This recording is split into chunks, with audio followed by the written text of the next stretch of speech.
Hey guys, welcome to the Bravo Connection. Today we have a 2018 Nissan Rogue. I'm going to show you how to reset the oil light for this vehicle. I'm going to go ahead and put it in the on position.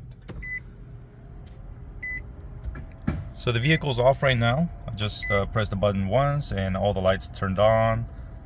Showing maintenance required there. You can see it right there. So what we're going to do is use the buttons right here on the left side of the steering wheel. Let's go ahead and press the OK button to clear that message.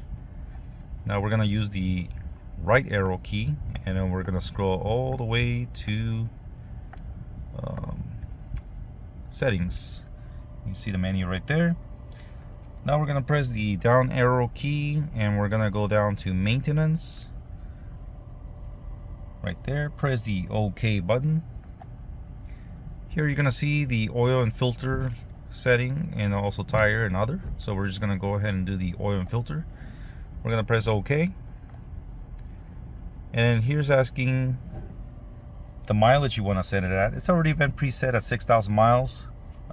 You can change that if you want to shorten it or extend it. It's up to you. Let me just go back there. We're just going to go ahead and select reset. Select yes. And that's pretty much it. It's reset. Now you can go ahead and press the back button here and then scroll back to the menu you had it on, and that's pretty much it. Alright guys, thanks for watching. Hopefully you enjoyed the video. Give it a thumbs up if you did. Subscribe. Catch you next time. Take care.